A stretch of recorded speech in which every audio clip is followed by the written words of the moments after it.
more or less colonizing the blacks in the Americas. And he said there is nothing to talk about because these people cannot give up what they have. It is the system that gives them all that they have. Then how is it they will just give it up? It's impossible. So what we did is then during the colonial period, we went to Lancaster. We gave a few names here and there whom they had a hand in. At Lancaster, they negotiated. But what they ended up negotiating,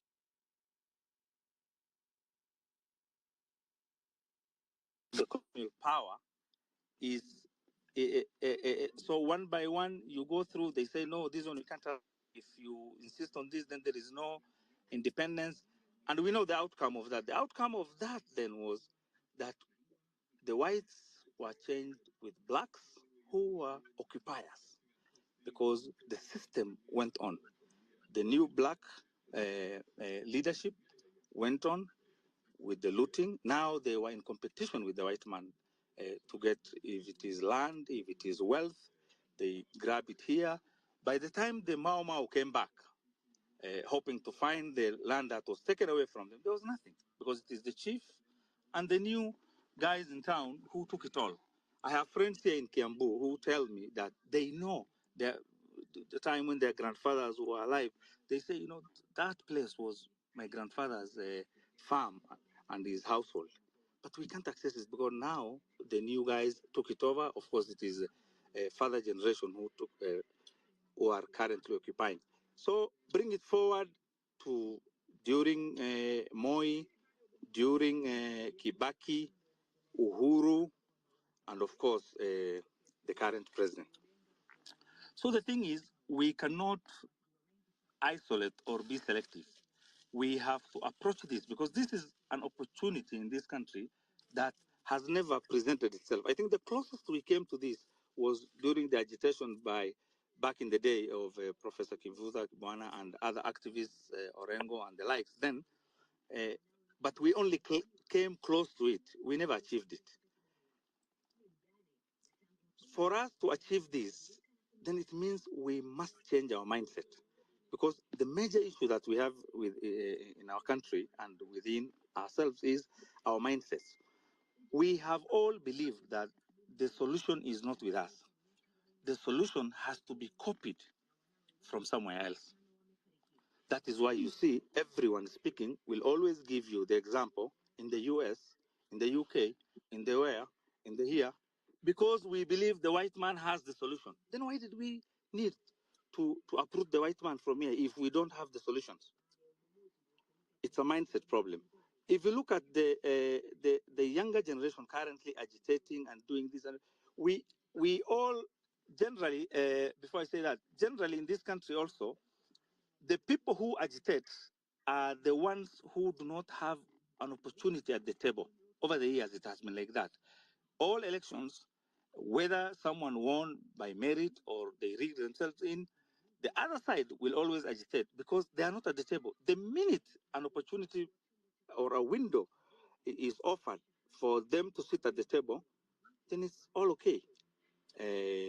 We have seen, sorry to say, Baba, for example, when Uhuru allowed him to come and sit and eat with him at the table, he forgot about everything. And Uhuru, what did he do? The damage that he did to this country, the last 5 years that he was in power.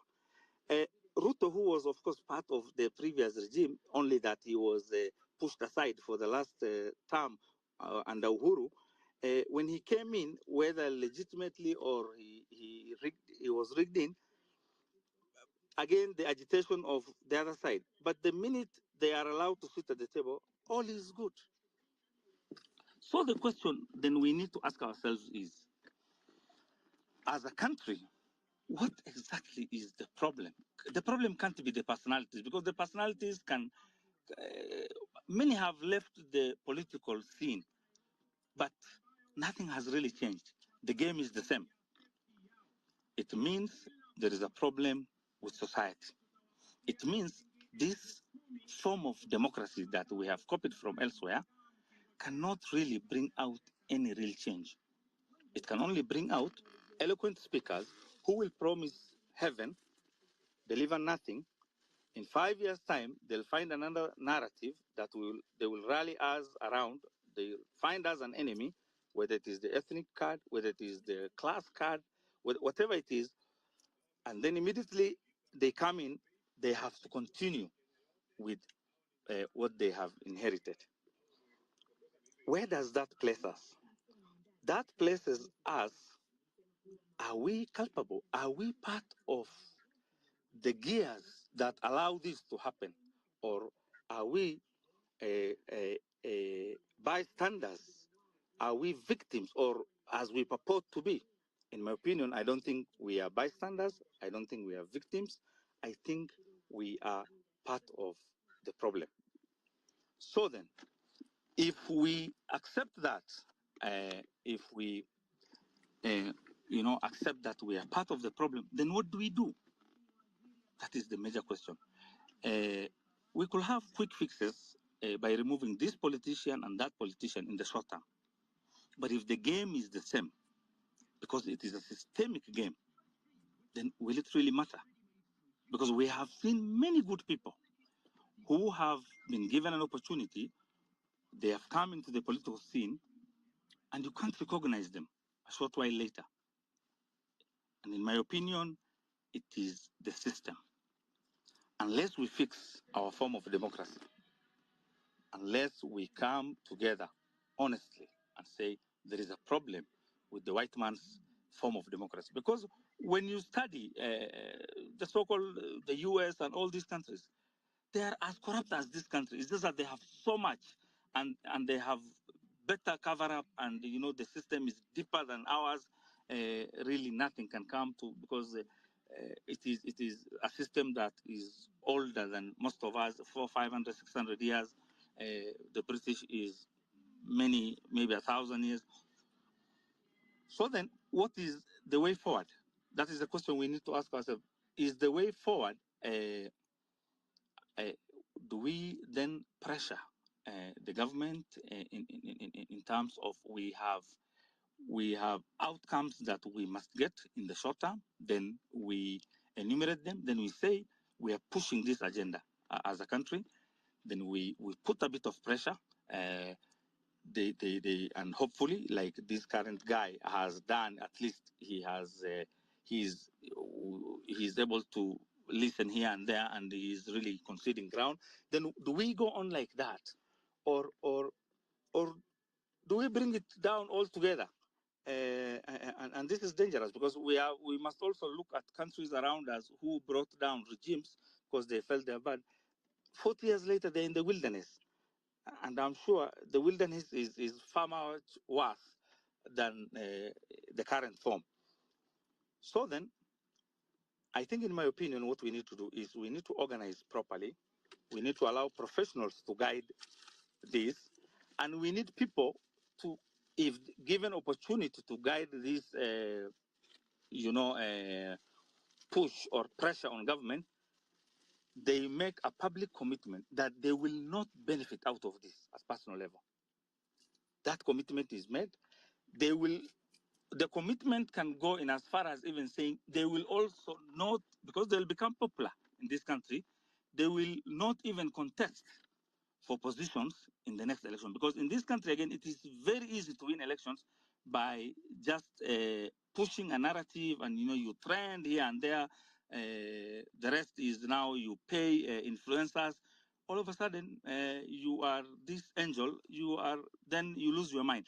But if you know from the beginning, you will not benefit out of this. You are doing it for the country. You are doing it for the next generation, and you will do your bit, and you step back.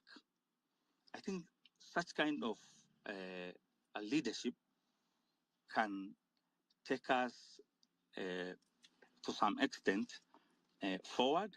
They can guide, and then we can do piecemeal reforms here and there, here and there, here and there, until we arrive in Canada. Because I don't think also it is easy to fix really this country in one instant. It is not, because the whole country is part of the problem, and we cannot get rid of all of us.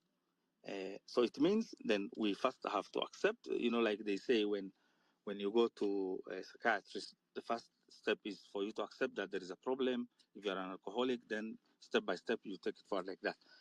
So in so many words, what I'm trying to say is, number one, let us look inward for solutions, the right solutions, without copying anyone, pragmatic solutions, adaptive solutions that will cure specific issues in society. Conflict of interest is one. People, putting their children in positions of power, and this is not a kingdom. People who have very dirty background have an opportunity today to tell us, simply because they are not at the table, that this should have been the right thing to do. They can't be part of that solution. So if someone has a shoddy background, we just shun them. We ask fresh guys, professionals, young ones, 35, 30, 29, or even a 20-year-old can still think, of course, with guidance from older people within the group. Then step by step like that, I think if we are honest with ourselves, then we can fix the country. And the fix has to be slow and has to be painful. We must be willing to bear the pain. Thank you so much for the opportunity. Thank you, thank you, thank you. I do see Professor Kivuda and I see Eric on the request. Are you able to request the mic so that I can let you back on the panel? And I think I will need to drop off a few people. Professor 001, please go ahead as I try to get Professor Kivuda and Eric back in. Please go ahead. So I just wanted to add, I just wanted to add some points basing my argument from the previous speaker. Actually, in as much as the tunataka kuwin, you guys tunapaswa at least we have a strategy. Manake I've been of late nimekuwa nikinotice ya kwamba kama saizi, I guess I'm not wrong, kuna some spaces pia zinaendelea. So we need just to have a unity, and ile unity kuwe driven with the one agenda. So si ati hapa tayari kuna court, kuna Marvin hapa kuna space yake, ukienda hivi unapata kuna mwingine na yeye anaitwa bla bla, labda tuseme John akona space yake. So we need to have one space, we should all be driven with one agenda, in as much as tunataka kuwin hii war. Remember, now we are fighting the enemy saizi ni our allies, the political allies ambao tumeweza kuona leo wote, of which leo wamejitokeza wote, and tumeweza kuona even the people that we were thinking of wanaweza tusaidia, the kind of people like Baba, of which I voted for Baba. Mi sikuvotia this motherfucker by the name Ruto. So in as much as nataka kuwin, let's have one agenda, one goal. And in order to accomplish your goal, pia tukue na unity amongst us. Without unity, guys, hatuwezi. Ndio utapata watu wengine now pia they are being paid by the government. So it's like now the government, they are compromising us. So they want to make that unity, ile unity yani ipotee tu bure yani. So pia tukiwa tuna fight hivi, tukiwa tunaandamana pia hivi, hata wewe pia ukitumiwa pesa na serikali pia jaribu kujiuliza maswali. Jiulize Rex ako wapi? Jiulize maswali, Rex ako wapi? So these are kind of a question. Na pia si basing also my argument pia tuangalie pia taswira ya wale the freedom fighters, those who fought for our independence, those who fought for liberating us from ile utawala ya mzungu, and the so-called kina Ruto ambao say we are fighting them. We want to liberate ourselves from their utawala. So guys, let's unite, let's focus. Tuseme kama ni wiki niliona Eric Omondi come up na strategy ya occupy State House on Thursday. If at all Eric Omondi is serious with what he's planning to do on Thursday, let's back up kidogo pia sisi at least. So tusikue ati kuna division among us, we Gen Z. We are Gen Z. Leo nimeona Senator Omtata amenyimwa nafasi pale kwa Senate kuwasilisha hoja zake. So I wonder where we are heading as a country. This is a country whereby tunarudishwa kwa utawala wa Moi by this dude by the name Ruto. So guys, let's stand, let's have a goal. Mi nilikuwa nataka kuback huyu the former, sijajua jina, but mwenye ametoka kuongea, yeah, the previous speaker actually make points ambazo ni nzuri sana. Let's have unity. And also I had also suggested something that tuwezafanya hivi. We can also decide and maybe form a transitional council yenye pia itakuwa na Gen Z hapo, itakuwa na activist hapo, itakuwa na people from the civic society hapo. Na kama tutaweza pia we can also kuweka religious leaders hapo kidogo, wale ambao wako mind zao zina read venye sisi zina read. So with this transitional council inaweza at least work in parallel na hii government. Hiyo ni kupeleka tu kuangalia government, kuiaudit, in short kuangalia, kuiweka on check government vitu zenye inafanya, vitu kama hizo. So kwa watu kama kina Murkomen, watu kama kina na Kumicha, we can bring them on board. Hata tukiendelea hivyo, also I was also suggesting that we should also start fighting these people invading their offices. Our MPs, instead of recalling them, nimesikia professor hapa Kivutha ameongea mambo na IBC. And also we cannot trust this government to apatio task ya kuconstitute mambo na IBC. We cannot trust these people. Manake they will end up messing. They will end up compromising kila mtu. And I'm also 100% sure that they'll also end up kutuwekea watu ambao tunawakataa, watu ambao pia ndio watatusumbua hapo when it comes ile period ya election. So guys, let's continue. Na pia just to add on, tuendelee pia kusupport hapo Marvin kwa mambo na hiyo data, manake unajua anatuhost na anatumia bundles, atumii wifi like some of us. So let's check on that. This is a professor from Mombasa County 001. Thank you guys. Yeah, I have sent an invite to you, Professor Kivutha, and Mr. Eric Theuri. I have sent you speakers. I've sent you the mic. Just accept the mic so that you can come in and respond to the questions. I hope you're taking a record of them. Yeah, but just check. I've sent you both the mic because for some reason I'm not seeing your request. As they do that, may we have Derek go next and then Kings? Thank you. So just before Eric goes, guys, if you really want to speak, you can DM me. You can send me a message in my inbox because I'm not able to see most of your requests. So I'll send you the speaker's invite manually. Thank you. Yeah, thank you Kenyan lady for the chance. Yeah, I also want to add, like, what do we do next as the struggle continues? I think above it all, sensitization and education to like those rural people, Kenyan people in the rural areas who don't understand even what is happening, can create like things to educate them, because as long as the young people in the cities and people are educated or who know how to use technology are participating in the struggle, we also need like the people in rural areas, and we need like all Kenyans, so that the struggle becomes uniform, so that it becomes about Kenya, not a certain section of Kenyans.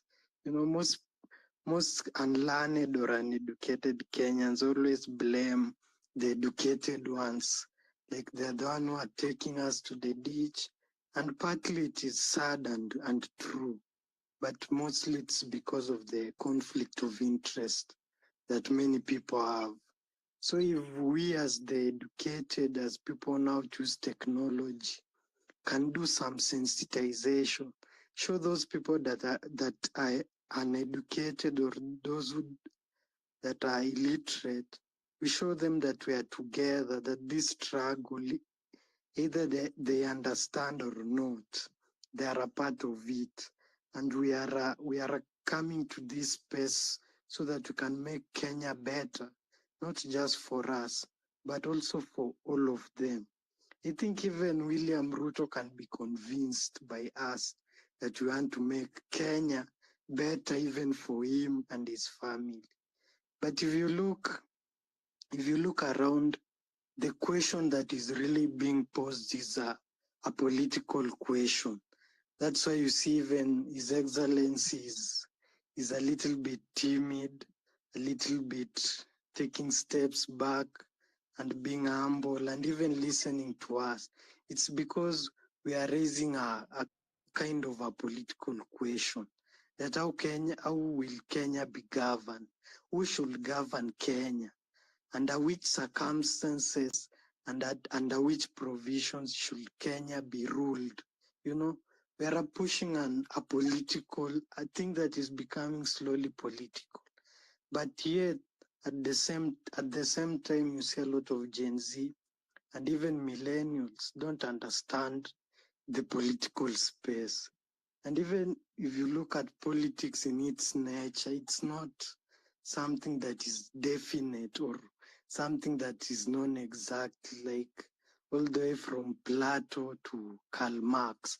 They have tried to really talk about politics and its dynamics, even Aristotle, but it's that hard that even the best brains in the world that has ever existed find it hard to ponder on.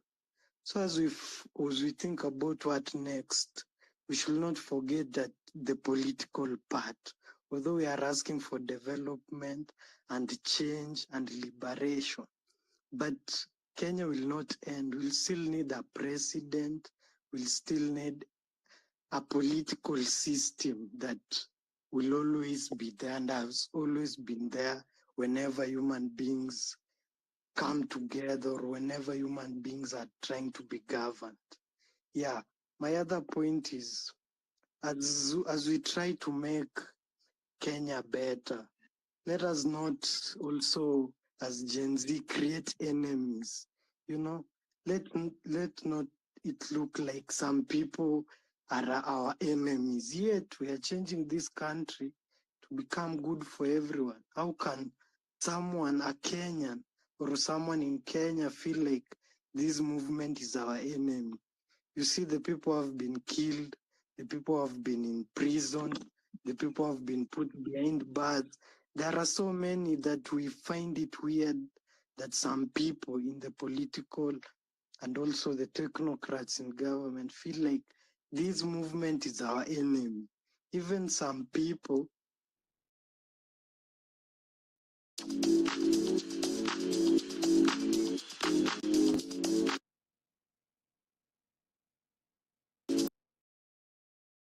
are enemy also. But we need to find a way that, you know, the game of politics is or political games and games done by government and state officials are always dirty.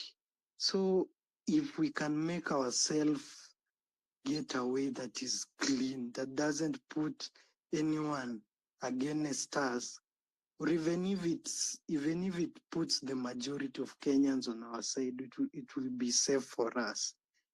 Yeah, so I think educating our people in rural areas, trying to build a good rapport with everyone are the things that we really need so as to make the movement alive and to exist even for years. For years, like many people remember Mau Mau and their struggle, things that happened long time ago, or Coyote and the struggle. People remember so many things, Nelson Mandela, things that happened long time ago. if something was to have a lifetime impact, then it must be made in a way that it is simple and understandable by everyone. Thank you. Thank you. I think Kenyan lady now. I'm the person to go next. Yes, that is Kings, correct? Yes. Yes, please go ahead, and then we will welcome back Professor Kivuda and Eric to respond. I think that's a long chain of response they have. Go ahead, please. I've seen also Kabando has joined us. Kabando, please, if you can mute your mic so that maybe if there are any interruption from your end, it won't affect the speakers that are on session. Kabando, if you can mute, please. Okay.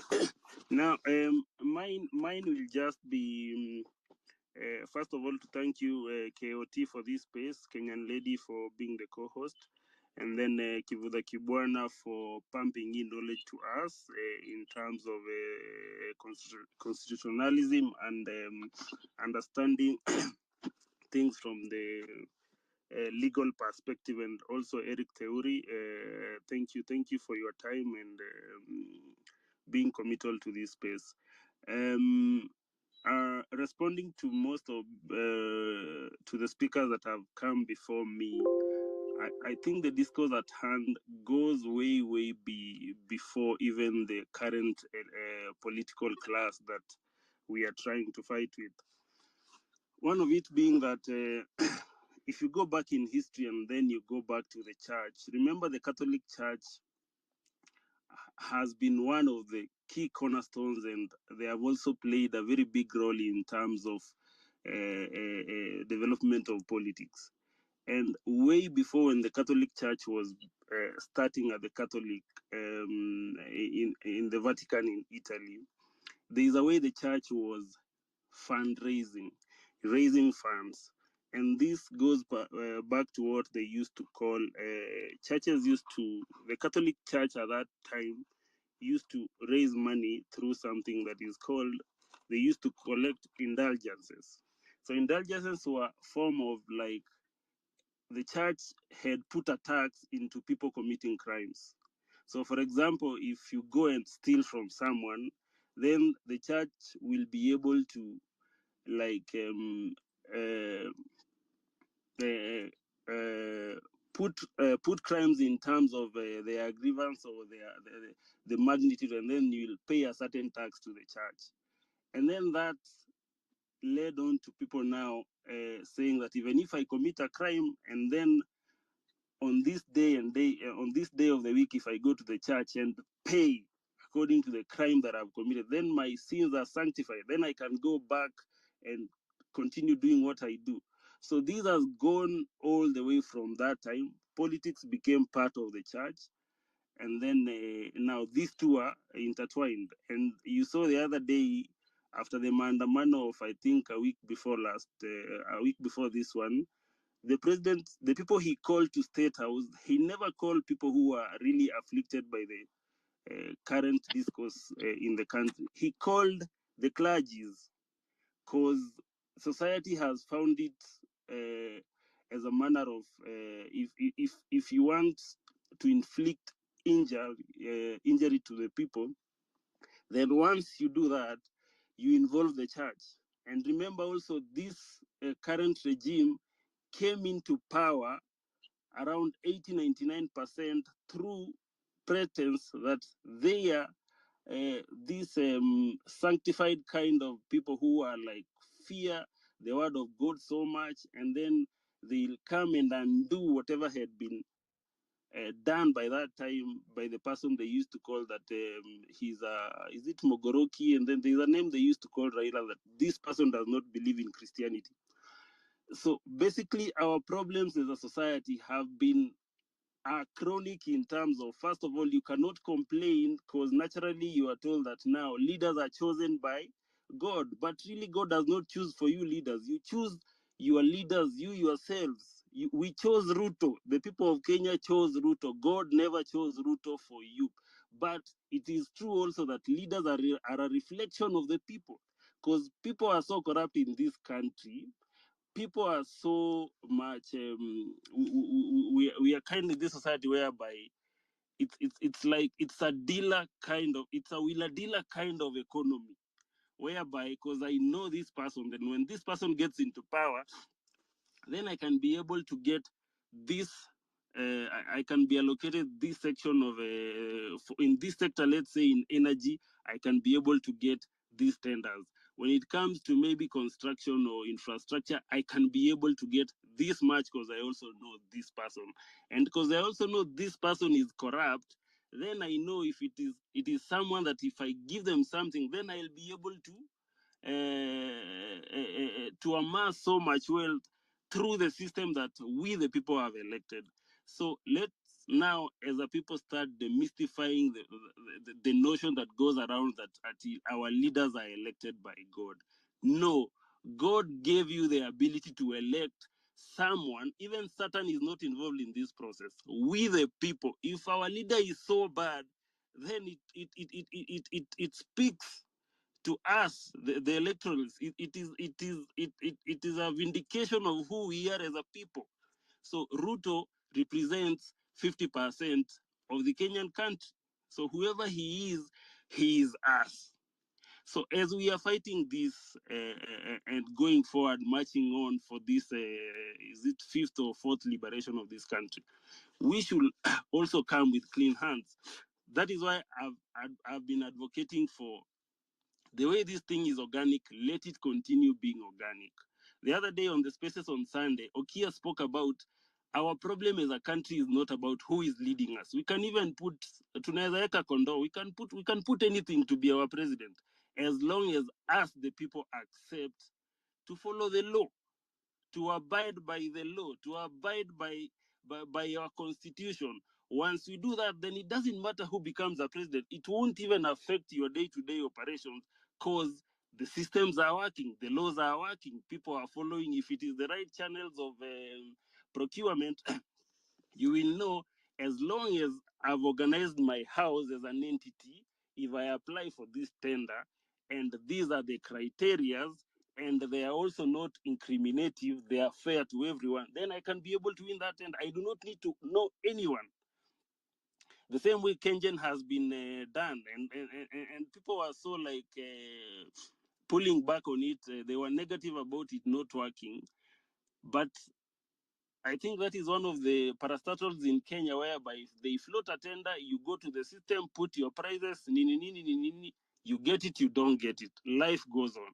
So let's make systems work. Our problem is not even the person that is on top. Our problem is about the kind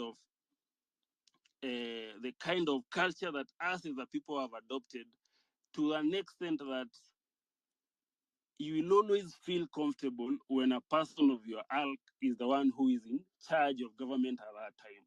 And also now they have been able to divide us into these tribal cocoons, whereby it is this region that is coming together with this region. The way our deputy president is so obsessed with Watu wa Mulima. That guy that he talks, he drinks, he walks, all his mind is Watu wa Mulima. Because the politics he has learned since he was a young man was tribal politics. He knows for the only way that I can ascend to power is to harness our community as 5 million Kikuyus, and then we go for this position. But now, come to the reality on the ground in 2024, the finance bill affects all of us, regardless of which region of this country you come from. Whether you come from Central, you come from Rift Valley, you come from Nyanza, the finance bill affects you equally. So, and then this movement is also rattling them in a manner that now they cannot go in the evening. Raila cannot go and call back his people. Kalonzo cannot go and call Kambas. The deputy president cannot go and call back his Kikuyu people. The president himself also cannot go back to his Kalenjin community and say now, it is this group that is against me. People have realized that no, for the last 30, 40 years, our politics have been elitism politics, whereby our politics is about certain characters. Kalonzo was there in 1992 during multi-party. Raila was there in 1992, plus his father during multi-party fight. Martha Karua was there. Kinama DVD were there. Who else was there in that panel today? Ruto was there against multipartyism when they formed the KY 1992 with Akina Jirongo. So if you look at the picture that was receiving that, I don't know, IBC something, these are the same people that have been in our political space for the last 30 years. In the last 3 years, the UK has had, I think, in 2 years, they have had, now this is the third prime minister, and life goes on. Our politics are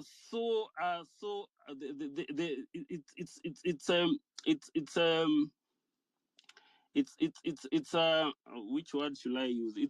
It's a cult of personalities. Like me, I'm a Ruto guy. Me, I'm a Raila guy. Me, I'm this guy, and that is where our problems emanate.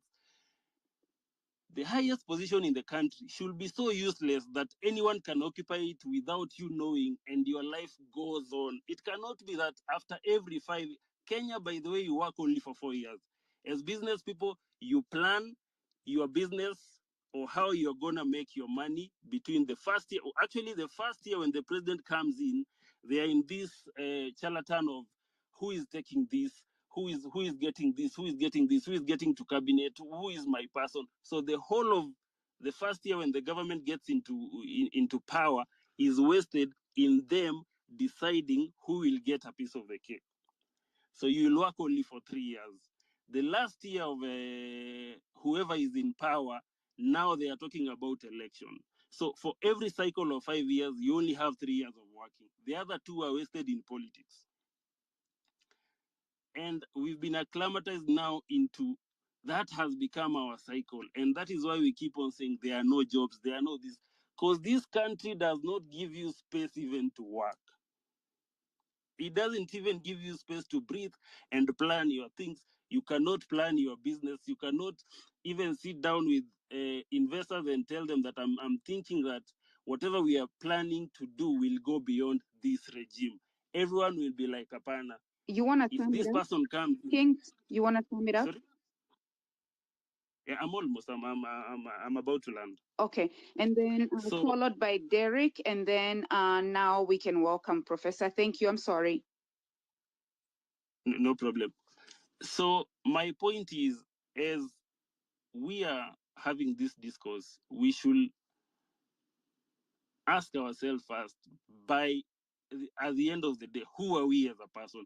Are you here for a better future? Are you looking at this country like, if you say like, if I look into the future, in the next 5, 10, 20 years, will my kids prosper in this economy? If then they won't, if you are not aligned to a certain political class that is at that time, then we won't go far. So my final remarks will be, Professor, and also I've seen something going around about this formation of the task force and all that, because you are part of the team that formed the constitution.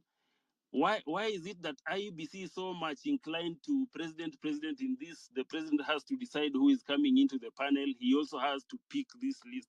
Why can't we have this thing done by people who are not even interested with politics? They just they are given the KPIs, and this person needs to have this qualification and this, and they elect someone who is not who won't come and feel like I'm here because of President XYZ. So that's my final submission. Thank you so much, Kenyan lady, and thank you, Coyote. Thank you. Derek, would you make it quick, please? Yeah, it's Go ahead. yeah, it's just an addition to what I was saying, because I had someone say the problem started from the British system that we inherited after independence. And the answer to that has been given severally, like decolonize, like all the way from Bob Marley's time, like free our mind from mental slavery. Currently, people are talking about decolonizing even agriculture and all aspects of the economy, like moving literally away from how the white man taught us and doing things as we Africans think about it or have thought is best. You know?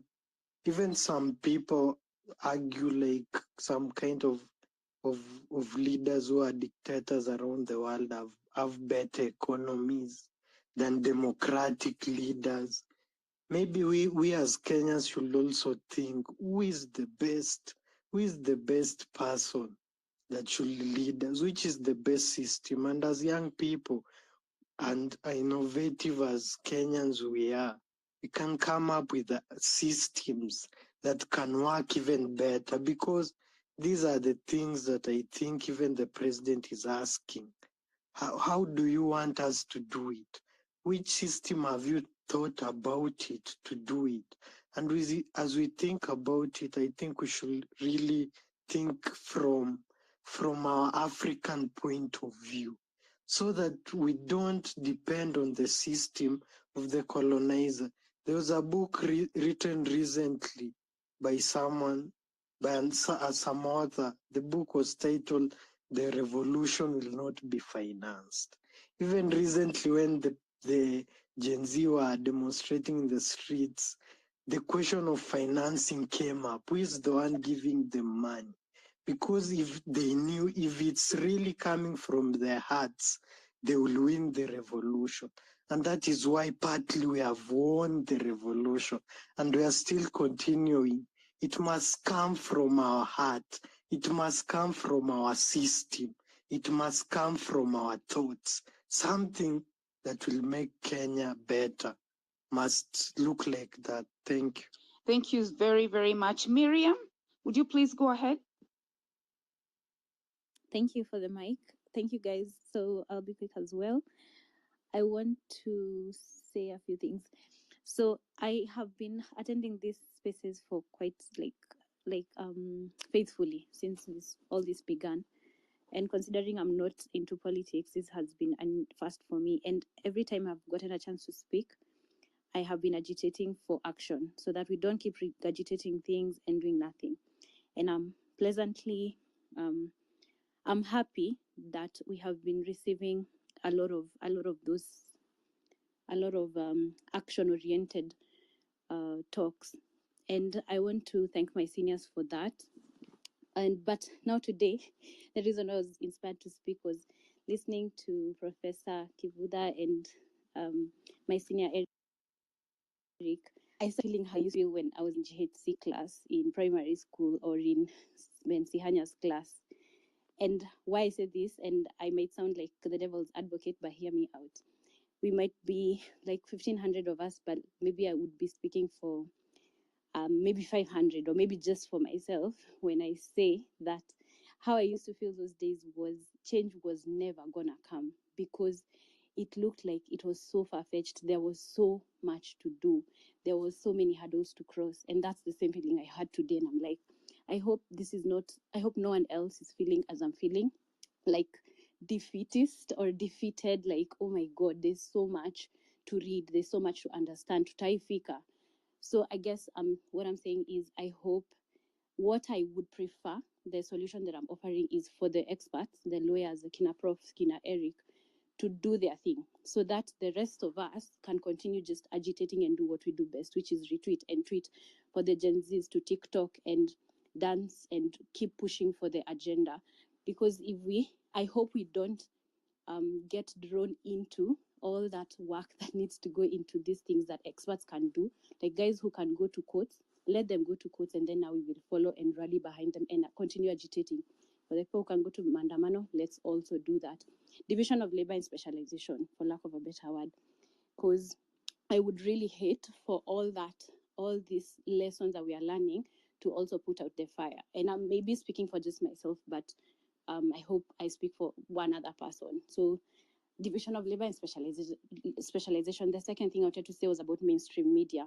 I've noticed, and I keep saying this, that when I talk to people on this village, the market, the Makangas and the Deres, I notice that we speak completely different languages. Here on Twitter, we are very few people. The majority are outside Twitter or the social media. So I feel like, I don't know whether this can be done where we bring in social media and they also pledge allegiance to this movement.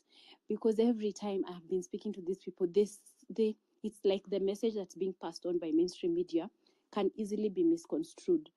So we need to get them to be able to send them the right message, right, quote unquote, the message in a clear manner, the way we want it sent out. Then the second way is for us to also not take this initiative for granted and not assume that people outside this social media are seeing things the same way we are seeing with this, from the same perspective as we are. Most people aren't, guys. So we need to not overestimate the power that we have, or the tool of social media, and we need to start actively planting seeds in the people outside social media, because these seeds, we might need these trees, the seeds, to grow by 2027. We will really truly need these people.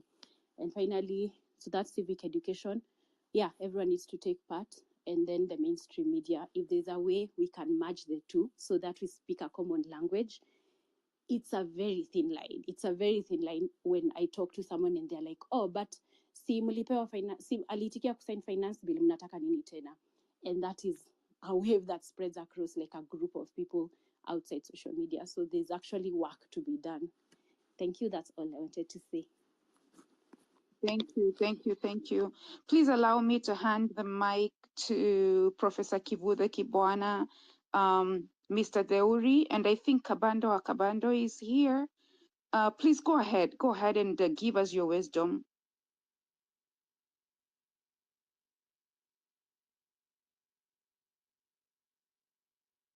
Can y'all hear me? Oh, me, Kabando? Yeah, so Professor Kivutha and then Eric and then Mr. Kabando. Whichever way you come in, speak to us. Okay, this Kabando, I just want to say just a few things. A message of commendation to the movement pioneers, Gen Z, and obviously allied closely with their millennials, to say that this is a very unique historic moment.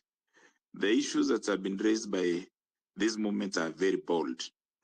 In fact, since 1990, when we had the clamor for a multi-party democracy, removing Section 2A of the then Constitution, it is not about political power for a person or a group, but new leadership dispensation. So it is very, very unique. There are no ethnic hang-ups, as we have seen. It is evident that there are issues driven. This is necessary, and it makes the movement legit. Also, the movement issues are very clear.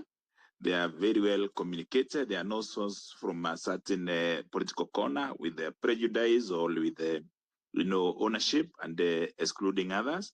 Therefore, making the grievances very genuine and inclusive. The dialogue, some of us have been around for some time, that is being called between Ruto and his new political cohorts, is evidently a result of underhand deals. It is similar to, the precursor handshake, or then, the cooperation under Moi that led to merger or cohabitation for the chosen political elite, which, without a doubt, and I say this loudly, without a doubt, goes with the material rewards and some, contractual arrangements and people being facilitated to do those political rounds. So, fortunately, this round, this season, this time, the Gen Z and millennials are making this wave to have power that, from what I've seen circulating in the social media this afternoon, it is making this deception, this latest deception that was happening at KICC, illegitimate ab initio from the very start. Now, what's the way forward in a view of a parent of a Gen Z and the millennials is that you are liberating generations, not just yours. I have been to my village, I've been to the suburbs and to the CBD.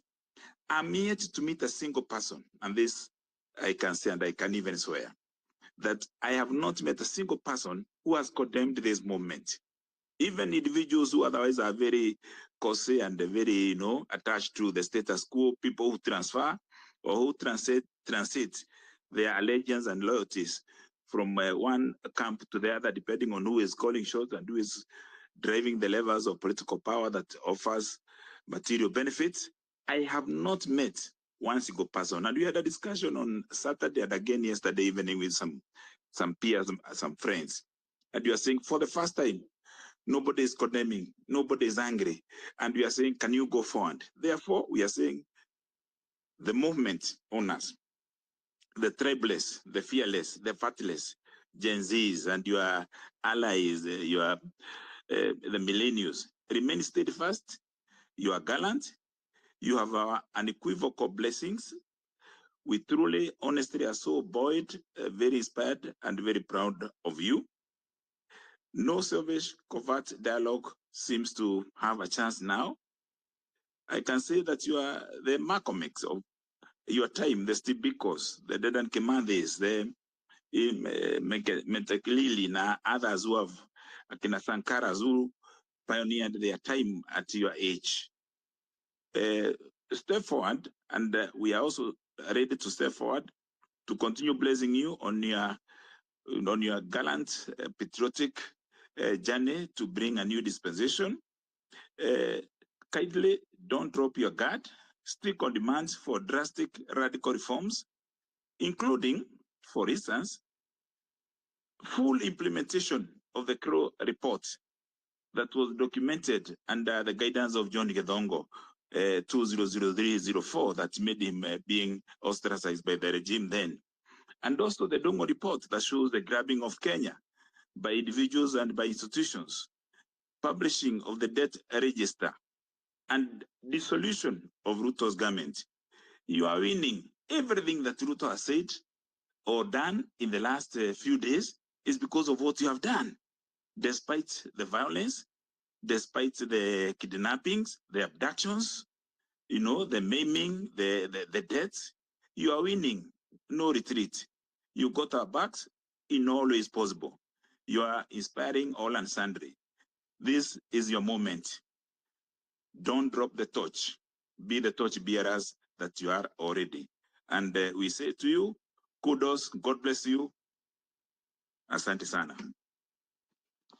Loud, loud and clear. Thank you very much, Honorable Kabando. Dr. Kivuda Kibwana, would you kindly go ahead? Yes, and I want also to thank Kabando. We come a long ways. I was Dean of the Faculty of Law when he was the student leader, and they put him into a lot of problems then. And so I'm happy to share. I'm happy to share this space with him and for the words that he has said. And I think he mentioned the name of John Gitongo in terms of anti-corruption measures. John Gitongo is one of the experts in the country. He has a long history of working with the Transparency International, and that's somebody whom the Gen Zs can rely on to get information about anti-corruption strategies. Let me also repeat something that Jamal, I think, said. He gave us a history of how, this problem that we have today is long drawn from colonial times. And even when today we talk about ethnic parties, ethnic-based parties, this is something that was planted during colonialism, because up to 1960, they only allowed district political parties. The KANU was the first national party when now they decided they were going to give Kenya flag independence. So I think that's a very important point to underscore, to say that it is really issues that are about most facets of our society, which have roots from the colonial times coming into independence. And therefore, it's really what is being sought is like an overhaul of the system. And that is why it is not normally easy to do that kind of thing. And that is why it's a question of asking, what is the best system? Yes, there is the constitution. But you see, the constitution to be given life requires, why would you have parastatals and those statutory bodies and so on? What do they do? Do they take money which they shouldn't be taking? And so you look at the entire system so that you can say that this system must be overhauled, must be revamped, so that it is citizen sympathetic or citizen friendly. And that is why it is always difficult, because there are people who will resist a system that has been giving them economic advantage, from the international level, from the national level, from even now local levels in the counties and so on. So I think that is what Gen Zs must know they are up against. So it's not just a quick fix. It is something that requires a lot of changes and with time changes in the culture of how we do our things. And that is why whatever you plan, you must have staying power. Because if you think it will happen in 1 year, you think that you'll get all these changes in 2 years. I think it's getting the structures that you will have so that this is a continuous thing. Even if you were to get new people that you think are good, there must be eternal vigilance because people get influenced by all sorts of forces, and then you say they have sold out. I liked also the point which was made about enmity. Gen Z are not trying to be enemies with anybody or looking for enemies or doing whatever. They just, I think, from how I view them, they want better. They want things that work for them. In actual fact, if government, all this time that people have been talking about a youth Marshall Plan, like how do you create a youth Marshall Plan where the people are 15 to 35, and of course also those who are in schools below, they feel that they have citizenship in Kenya. They are provided for, and there are ways like the Ministry of Youth and so on, sports and stuff. They could have been thinking about a youth Marshall Plan where every ministry is told, how are you interacting with young people? What are you doing with young people? Even having like say, can youth make is there like a youth bank? This ASLA fund, could it have been a fund, properly managed, where people get, but not 500 shillings. 500 shillings, what business will you start with? All that kind of stuff. Because after the phone, where everybody has a phone and they do many things through the phone, the handset.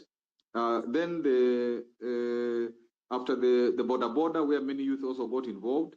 One of the things that could have happened is accessible credit to young people, so that they can be in their businesses, they can be in the social enterprises and all that, so that there are things that really make youth know that they belong to Kenya. Kenya is their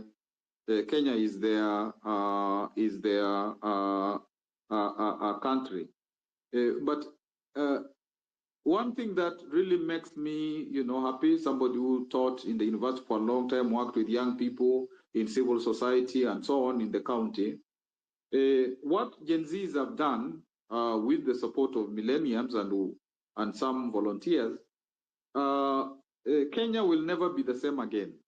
Even those who are thinking of coming into power later and stuff, they know that what has begun to happen and this awakening will not allow them to do politics as usual. And that is something to take our hats off for, Gen Zs. And I think as their movement is growing, they're also growing so that they can do what is necessary to protect the movement from fizzling out, from being sabotaged, and from deception and all that kind of stuff. And so I really, Sonko, I really applaud you. Try to get, you guys who are in these spaces, the ones who are positive and are pro Gen Z for real, try to see what kind of conversation you can have so that you streamline, the agendas and some of how you are approaching this struggle. If this Gen Z movement fails, then Kenya will fail. And I can repeat that. If this Gen Z movement fails, then Kenya will fail. And maybe finally, to just come back to this dialogue thing, I wish, because, I respect Baba, I know that because we have worked a lot together, especially in those early days of the Section 2A and the Constitution, but I wish he can actually talk to the Gen Zs and ask them, what do they really want? Instead of saying that they have agreed on a dialogue without having talked to the person who is aggrieved, the person who has raised all these issues.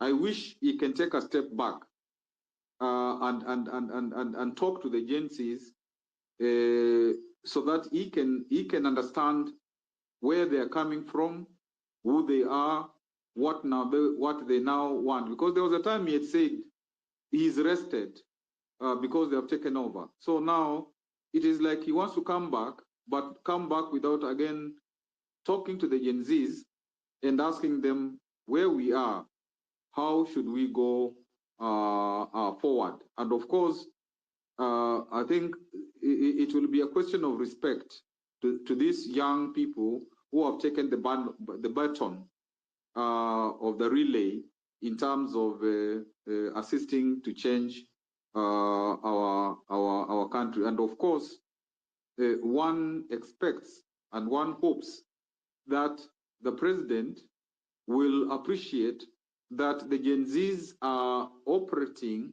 truly to change the country, and when they ask for certain things, it is because they want the change, and they are not trying to say that they are not trying to undermine anybody, but simply to say what we want is what we think will assist to change our country, and we need to be listened to, and the things that are promised in the interim, they need to be done, and let us be acknowledged as a new force in the Kenyan scenario, and to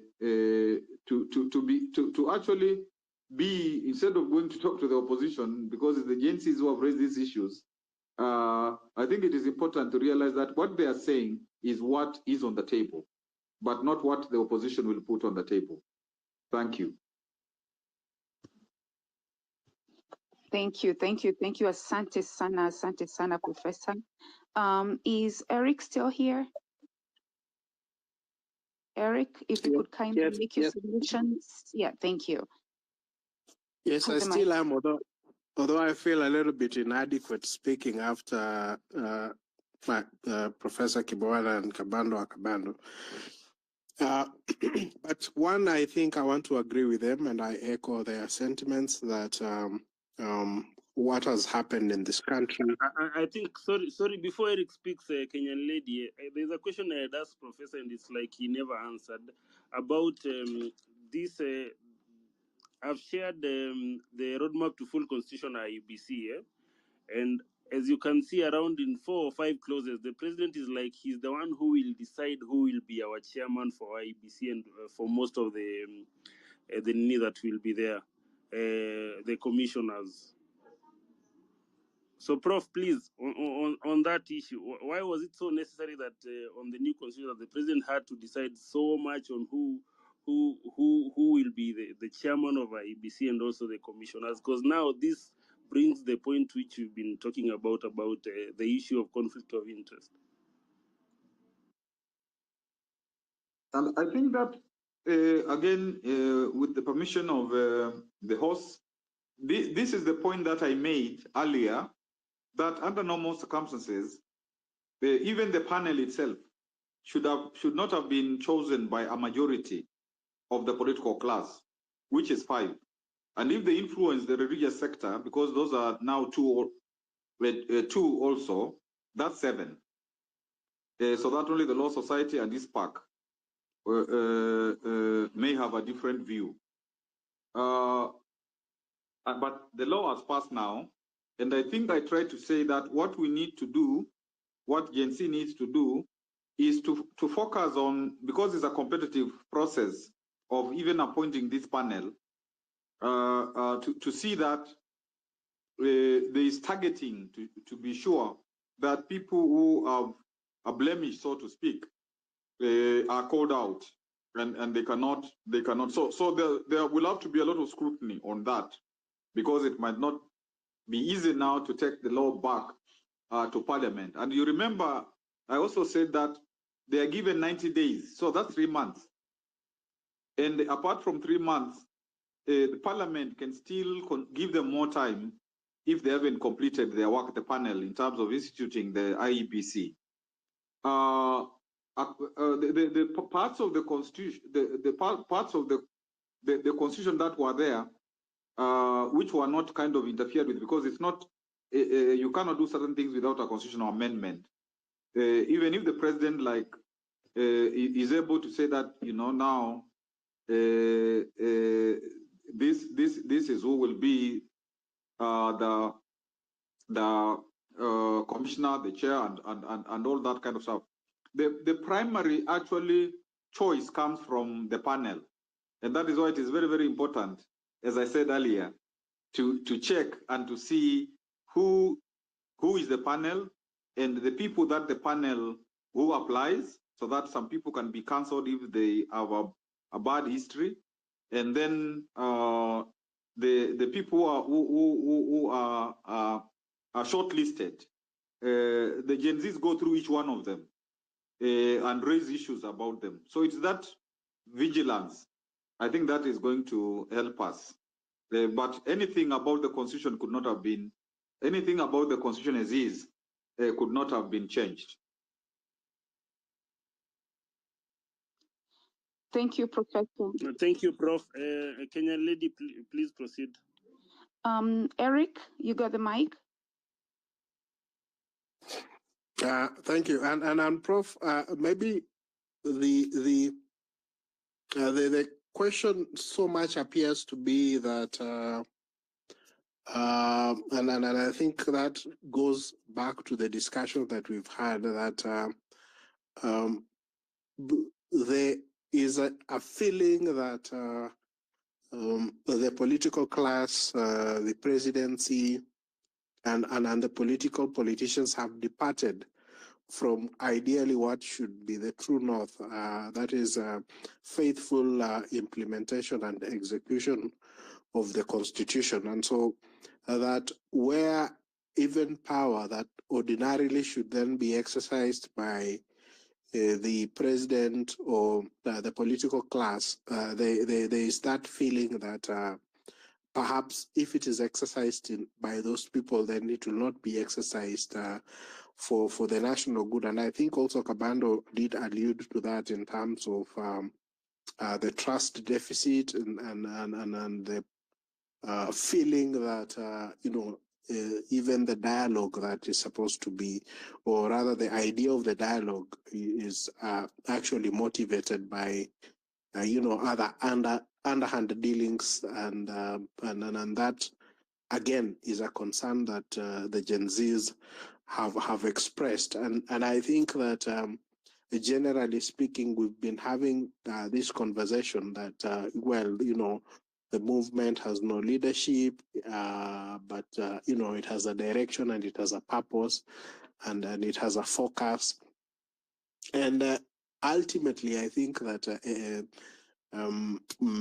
those will continue to be issues that will be central to that discussion. But for me, I just want to say that one, that this movement is extremely phenomenal. It is unprecedented. It is something that makes or should make all of us as Kenyans proud.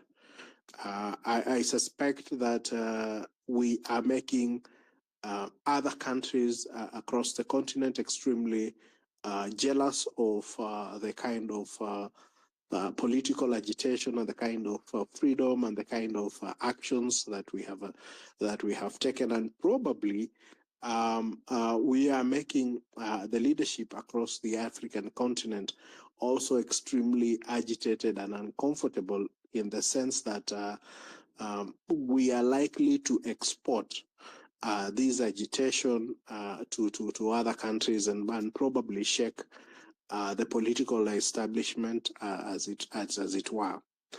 But then again, looking across the continent and across the not just the continent but across the world, we are beginning to see changes that are reflective of the kind of aspirations that have been expressed by the Gen Z. And so I don't think that we are alone as a country in that space, and it's something that we should agitate and then continue to seek for. My parting shot would be just like the oil industry has had to adopt an extremely efficient measure of transparency in terms of pricing, in terms of ownership, including beneficial ownership, and in terms of the transactions that are carried out between oil companies and governments in a manner that has brought about a lot of transparency and efficiency in the manner in which some of these contracts, and considering just how precious oil is, that we should ensure that we do not lose that, even as everything else is going on, that we do not lose that aspect of transparency in how government is run.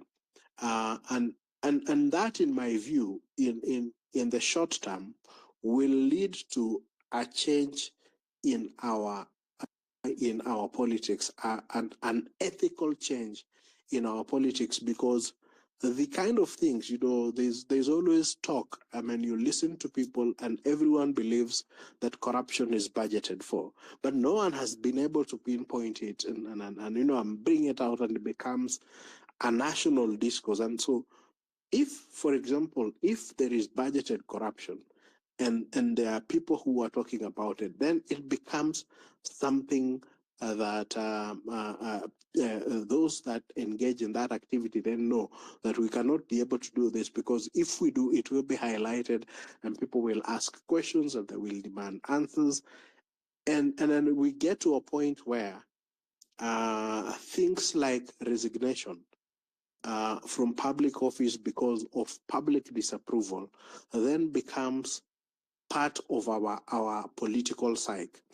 Because the challenge that we're dealing with, the problem that we're dealing with, is not one that has a quick fix. We have to do it regrettably within our laws, within our institutions.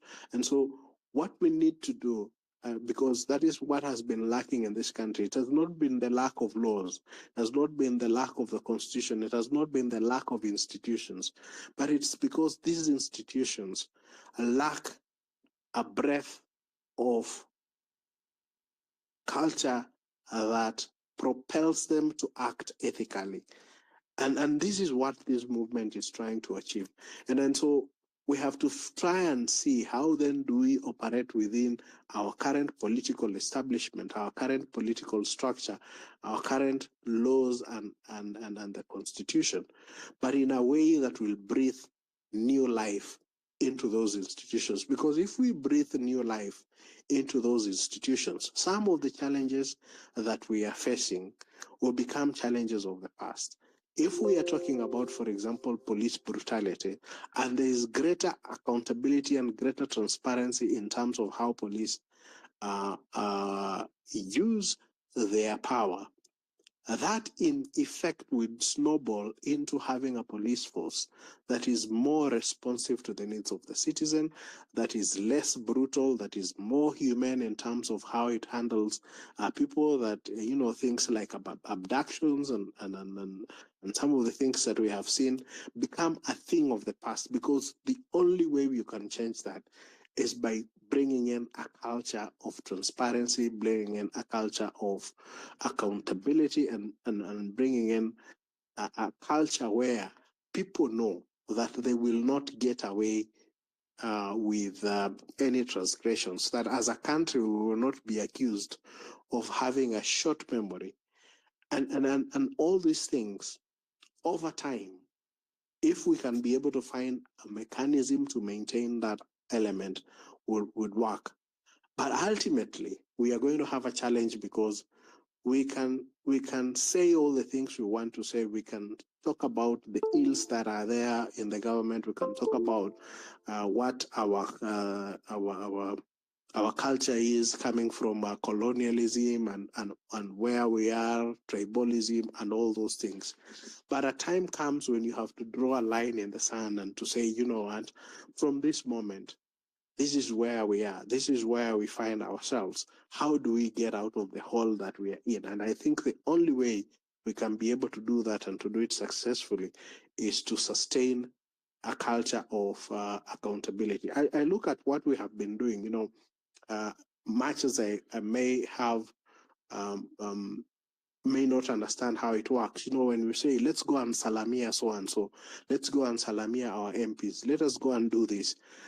In other jurisdictions, it actually works in a way that those who are in public office understand that they are there as an institution of trust, and that immediately they lose the trust of the members of public, either by even their own private behavior in private. And that is what is contained in our leadership and integrity in terms of the Constitution, that not only your public actions, but also your private actions should be scrutinized and should matter when it comes to leadership. And so that if you conduct yourself in private, yet you are a public officer in a manner that does not bring honor to that office, then you're supposed to lose your seat.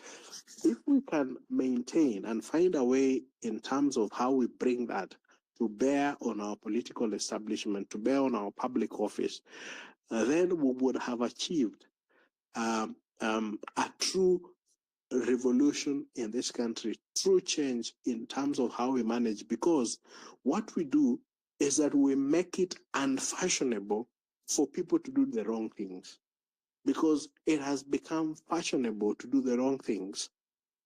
But once we make it unfashionable for anyone to do the wrong things, then the people who are motivated to join politics for the reason that they would be able to get away with certain things, then will shy away. And those that really want to serve the people and to serve their country and to be a difference in the institution of the country would then step forward, and it will give us an opportunity to then realize all these issues that we are agitating about. And I think that ultimately we have to find a way to concretize that and have mechanisms for seeking accountability, both at the national level and at the county level, in a manner that will bring about a lasting legacy of change in the manner in which we manage public office. Thank you so much for giving me the opportunity to participate and to share my little thoughts on this very, very important discussion. Thank you. Kenyan lady, maybe just to finish on Kenyan lady, please. I'll be out of network in a few minutes, and there's something that Eric has touched on, and it's something that has been bothering me for so long. And now that Eric is here,